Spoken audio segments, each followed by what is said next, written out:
Welcome to Rheumatology Highlights Report. I'm Dr. Len Calabrese from the R.J. Fasenmyer Center for Clinical Immunology, coming at you with an update on vasculitis, pathology, diagnosis, and treatment. It's a lot of new stuff to cover, so let's get going.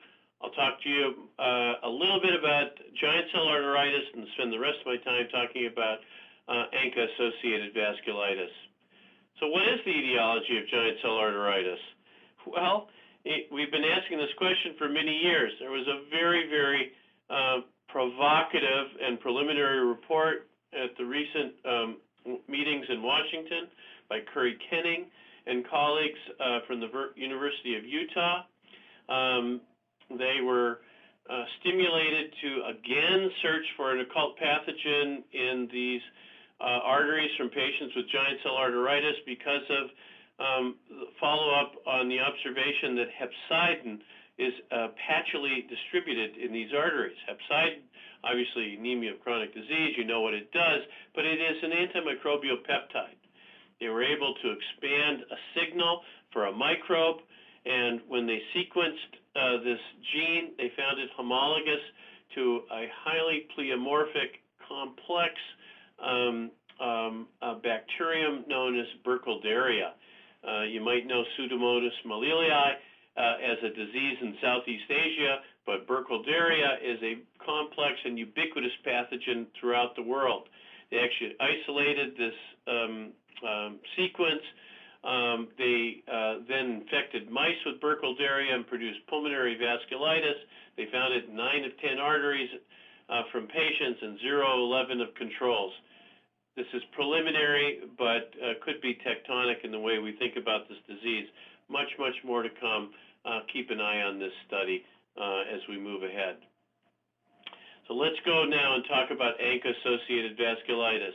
Here's the FDA news release from April of 2011. Rituximab approved for ANCA-associated vasculitis, a hugely important and major step in the way that we treat patients with granulomatous polyangiitis and microscopic polyangiitis. It was non-inferior to cyclophosphamide, but has left us with many questions. What about patients with mild disease? How often should we give it? Should they be followed up with antimetabolites? Let's see what some of the new data are. First new study is an interesting and small study on Abatacept for granulomatous polyangiitis of mild or limited intensity.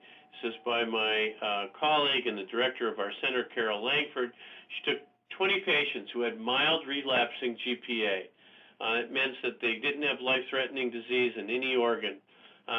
Most of them were stuck on some steroids.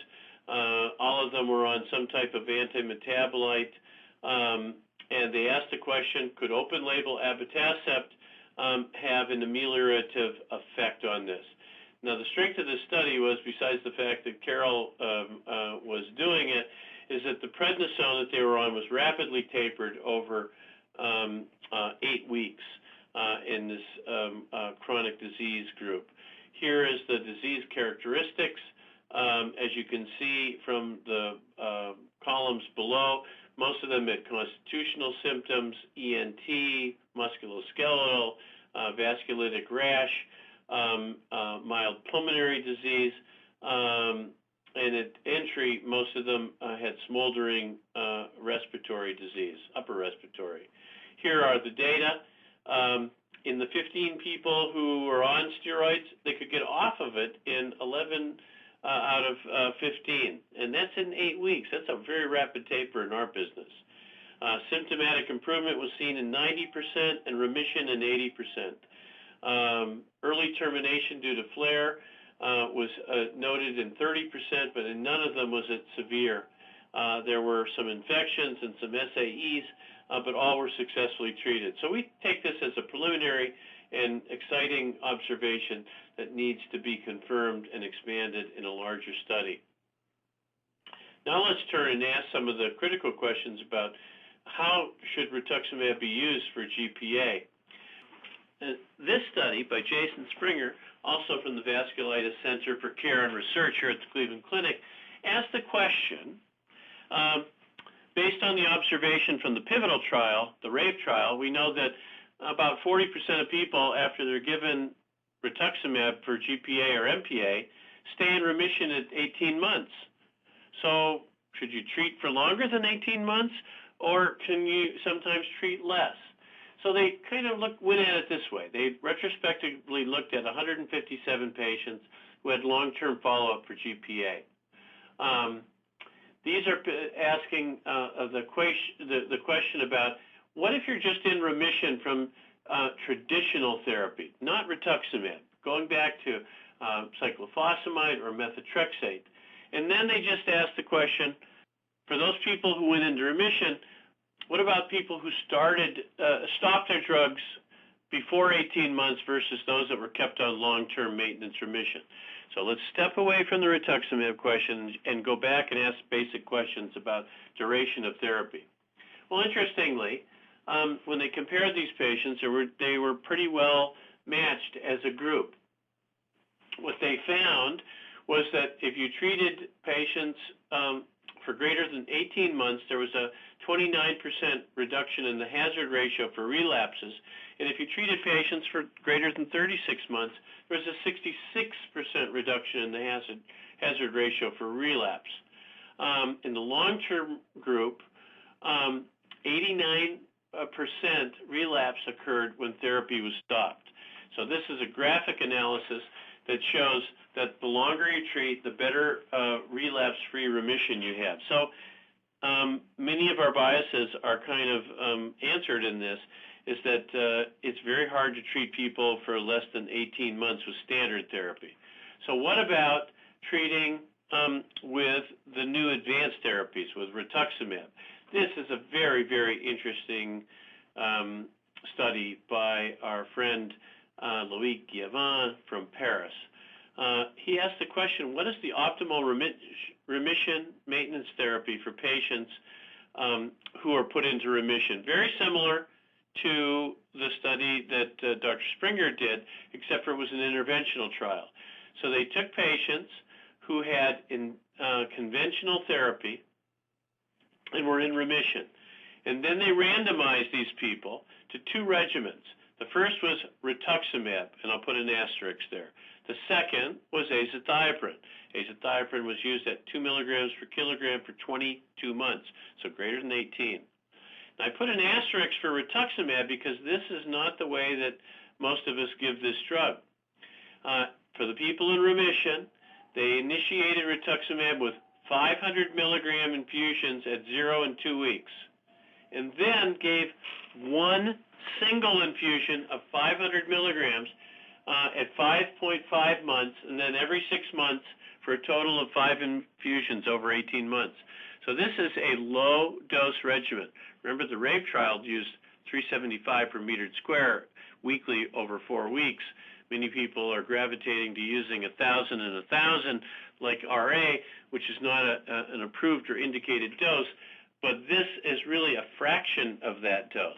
And here are the data, the results.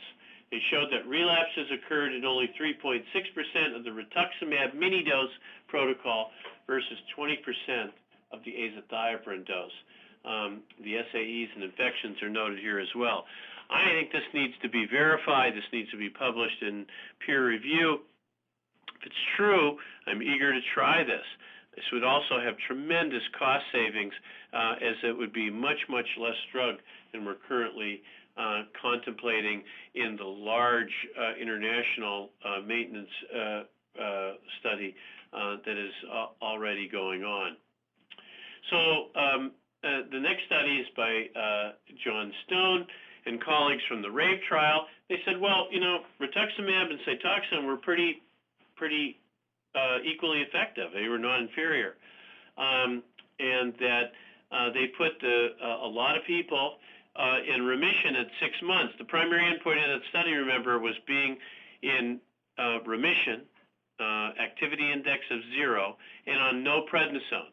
And nobody could have flares on their way to doing that, so particularly early flares. So they said, what were the reasons that some people failed this primary endpoint? and 36% of the rituximab group and 47% of the Cytoxan group did not meet the primary endpoint. So here are the primary endpoint failures. Rituximab, and I think this might say something. As you can see, there are no statistical differences here on either side, but there numerically were more early treatment failures. That means in the first 4 weeks. Does that mean rituximab might be a little slower? Does that mean that in patients with more fulminant disease, we should be thinking of using our old standbys? I don't know, but it at least makes us want to discuss it. The rest of the reasons for failure: severe flare, limited flare, never getting to zero activity score, or never being able to whittle the prednisone down to zero, are all kind of equally represented. So multiple reasons for this failure we're seeing in this study. Just to add the point, and you've heard, many of you have heard me talk about this before, knows that there was no correlation with B-cell detection or ANCA titers to help us figure out who is going to fail. So no free kicks at the ball here. This is another study from the Cleveland Clinic by Lama Azar and colleagues that asked a different question.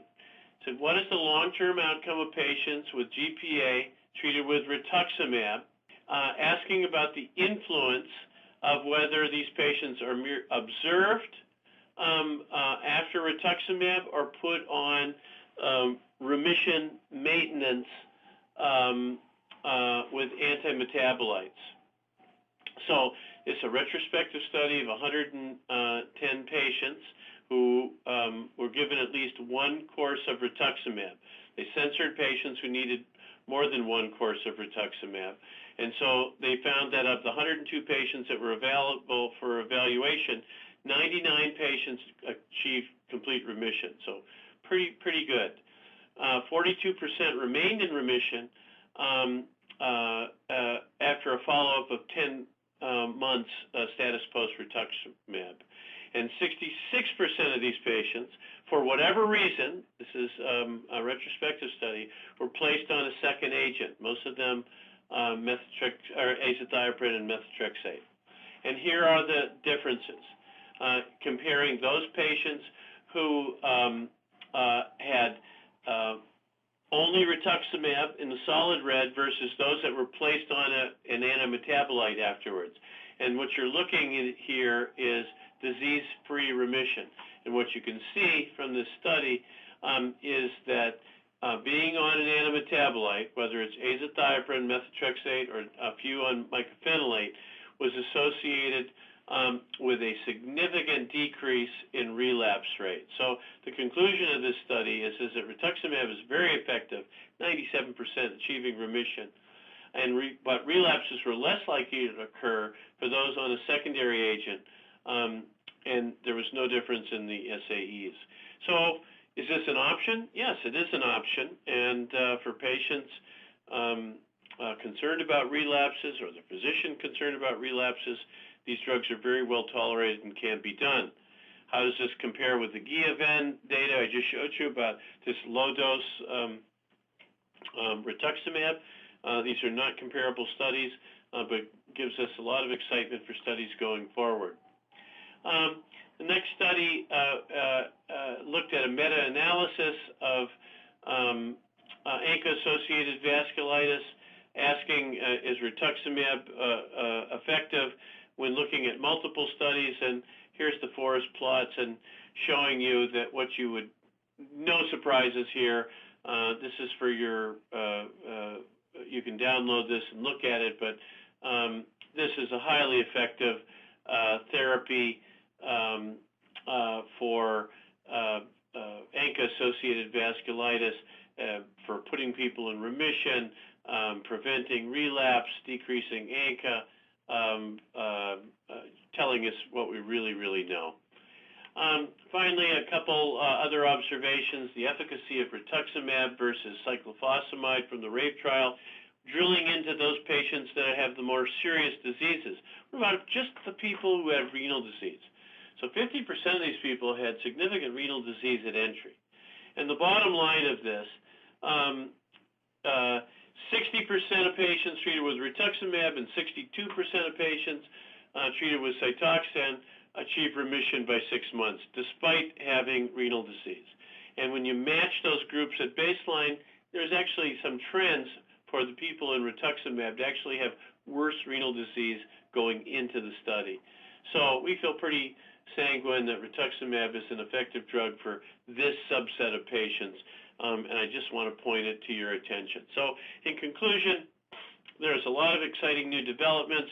I'm really stoked about the Burkholderia story and Giant Cell. Need to know more information about this. Rituximab continues to shine in clinical trials in patients with ANCA-associated vasculitis, and we have a couple new tidbits. Maybe a lower dose of rituximab moving forward can maintain remission. And now we have some growing evidence that putting them on old-fashioned drugs, AZA, methotrexate, CellCept, can consolidate that maintenance remission phase. And finally, just a little bit of glimmer of data that perhaps a new drug, Abatacept, may hold some promise, particularly in patients with those smoldering diseases that never require our more serious therapy. So I hope this has been useful for you. I want you to come back. We have the rest of my crew here talking about many other interesting and important topics, trying to summarize the data from the last 6 months when we did this before. Come back often. Give us 15 minutes and we will give you the world of rheumatology.